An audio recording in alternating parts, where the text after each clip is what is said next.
Chicago, November 2nd, 1892. The great gale of last Friday and Saturday wrecked a large steamer and a schooner near South Manitou Island at the foot of Lake Michigan, and it is almost certain that the crews of both boats were lost. The steamer foundered near the island while the schooner was cast almost bottom side up on the beach. The name of neither boat can yet be learned, as the gale, followed so closely by another, this time from the east, has demoralized shipping, and it is too soon as yet to determine what boats are missing. Was it the W.H. Gilcher?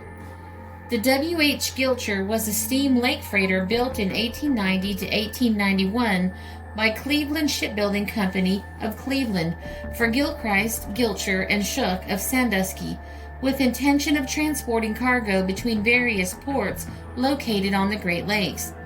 The ship was named after William H. Gilcher, one of the owners of the company. She is valued at $200,000 and is doubtless fully insured. For a time, she held the banner for big grain cargoes, having taken 110,000 bushels of wheat out of Chicago the first season. The steel steamer W.H. Gilcher, with coal from Buffalo to Milwaukee, passed through the Straits of Mackinac at 2:20 p.m. last Friday and put out into Lake Michigan. An hour afterward, the storm was at its height. Since that time, nothing has been heard of the Gilcher, and it was feared last night that she was the unfortunate steamer. The Gilcher was a sister boat of the steamer Western Reserve, lost on Lake Superior on August 30th last, with all on board save one. She had powerful machinery, and until the Western Reserve was lost, the pair were supposed to be capable of living through any storm. The Gilcher left Buffalo October 25th, and after unloading her coal at Milwaukee, was to go to Escanaba and load iron ore for Ashtabula. From there, so a Buffalo Dispatch last night states, she was to go to Toledo and load soft coal for Lake Superior. She carried a crew of some 22 men. The crew of the Gilcher, so far as known, are as follows: Lloyd H. Weeks, master of Vermilion; Edward R. Porter, first mate of Lorraine; Finley, second mate of Buffalo; Sidney B. Jones, chief engineer of Merino City, Michigan; King, wheelman of Chicago, formerly from Vermilion; Thompson, oiler, a son of Daniel Thompson; Charles Hontoon, oiler of Merino City; Will Faulthaber, fireman, 21 years old, of Vermilion. This leaves 10 men, the names of whom are unknown. A Cleveland Dispatch this morning states that the Gilcher is several days overdue. Her owners have heard nothing from her since she entered Lake Michigan last Friday, and they have grave fears for her safety. She ought to have been in Milwaukee last Saturday. A dispatch from Frankfort, Michigan, says that Captain Redditch of the steamer Columbia reports a wreck at South Manitou Island. No name can be found except the word ostrich, which is worked in red on a pillow slip. The main beam bears the official number, 18,967, tonnage 265 and a fraction. The schooner John Shaw, in tow of the steamer John F. Eddy, reached Chicago yesterday afternoon. When off the South Manitou on our way to Chicago, Captain George Dennis of the Shaw said last night, "We passed through a large quantity of wreckage. Doors, stools, window sash, and part of a steamer's bridge with the bell still upon it were floating in the lake. The stanchions to the bridge, which were painted white, were of stripped oak.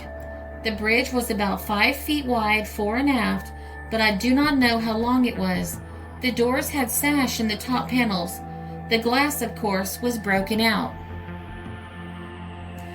We could see nothing which would give any indication of what the name of the unfortunate craft was. There is not a particle of doubt but the wreckage was from some steamer which had foundered not far from there. The finding of the wreckage by the Shaw, taken in connection with the discoveries of the steamer Pawnee when cruising around the Manitous on Monday, leaves no doubt that the wreckage is from some boat that went to the bottom. A powerful storm that swept over the northern parts of Lake Michigan and Lake Huron on October 28th and 29th caused widespread delays and damage to many vessels. Only after the storm subsided and the ships started arriving in ports could more information about the W.H. Gilcher's fate be discovered. Captain Buchanan of the schooner's seamen reported observing a large steamer struggling against the wind in the storm around 20 miles northwest of North Manitou Island at about 8 p.m. on October 28th. It appeared the steamer was unresponsive and no signs of life were observed. Steamer White and Friant picked up pieces of the pilot house belonging to the W.H. Gilcher from the same general area. As more debris from the freighter came ashore on Manitou Island, it became clear that she had foundered in the storm and there were no survivors. On November 18th, it was reported that 2 dead bodies wearing W.H. Gilcher life preservers were found on Fox Island along with the mizzenmast from the steamer. The bodies were later recovered by the tug Onward and brought to Traverse City on January 3, 1893. The quick loss of both the Western Reserve and the W.H. Gilcher under similar circumstances renewed criticism of using steel for ship construction. Steel production was revolutionized by the introduction of the Bessemer process, which helped to bring the cost of steel significantly down and made it comparable to that of iron. However, due to the short duration of the Bessemer process, it allowed little time to adjust the composition of the alloying elements in the steel. In particular, phosphorus could not be efficiently removed from molten steel, and widespread use of blowing air instead of oxygen additionally introduced nitrogen into steel. The presence of both of these elements reduced ductility of the final product, resulting in material that was not able to withstand the frequent compression, extension, and torsion loads experienced by these types of vessels during their journeys.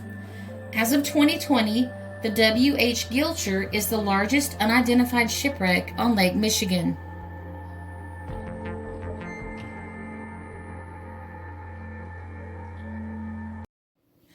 This story was reported in the Griggs Courier, November 11, 1892, the Rock Island Daily Argus, November 2, 1892, the Enterprise, November 9, 1892, the Evening Bulletin, November 4, 1892, and the Providence News, November 3, 1892.